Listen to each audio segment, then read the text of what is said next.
the Way, by Saint Josemaria Escriva. Chapter 7. Penance. Let us bless pain, love pain, sanctify pain, glorify pain. A whole program for a good course in the subject of suffering is given to us by the Apostle. Spe gaudentes, rejoicing in hope, in tribulation patientis, patient in troubles, oratione instantes, persevering in prayer. Atonement. This is the path that leads to life. In the deep pit opened by your humility, let penance bury your negligence, offenses, and sins.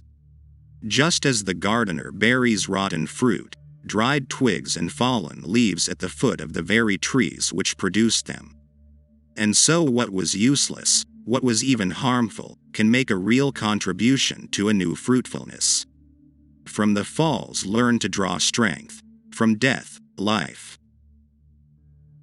That Christ you see is not Jesus. It is only the pitiful image that your blurred eyes are able to form. Purify yourself, clarify your sight with humility and penance. Then, the pure light of love will not be denied you.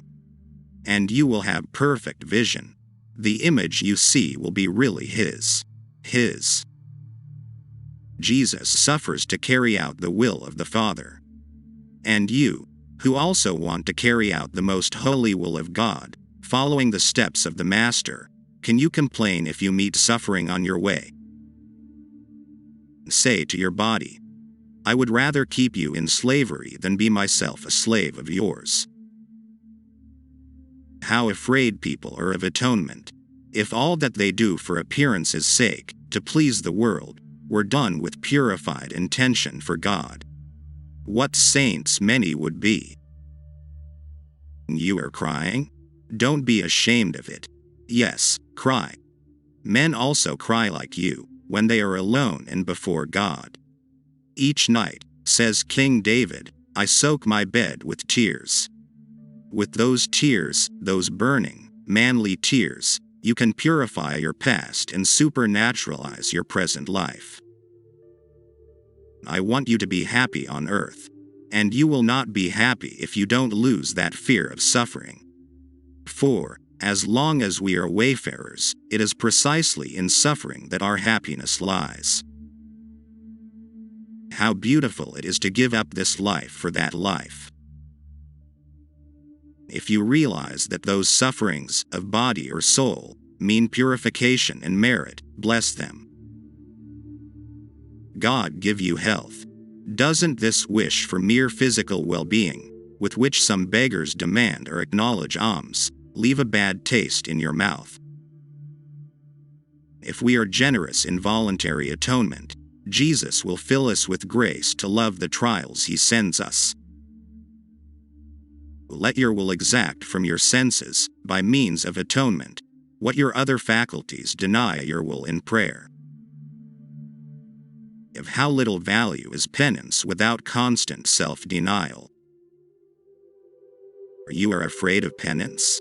Of penance, which will help you to obtain life everlasting. And yet, in order to preserve this poor present life, don't you see how men will submit to all the cruel torture of a surgical operation? Your greatest enemy is your own self. Treat your body with charity, but with no more charity than you would show towards a treacherous enemy. If you realize that your body is your enemy, and an enemy of God's glory, since it is an enemy of your sanctification, why do you treat it so softly? Have a good time tonight, they said as usual. And the comment of a soul very close to God was, what a limited wish. With you, Jesus, what joy in suffering, what light in darkness. You are suffering. Listen. His heart is not smaller than ours. You are suffering? There is good in suffering. A strict fast is a penance most pleasing to God. But, what with one thing and another, we have become a bit too easygoing. There is no objection, on the contrary, if you, with the approval of your director, fast frequently. 2 motives for penance: atonement, reparation, petition, thanksgiving. Means to progress. For you, for me, for others, for your family, for your country, for the church. And 1,000 motives more. Don't do more penance than your director allows you. How we ennoble suffering, giving it its right place, atonement, in the spiritual order.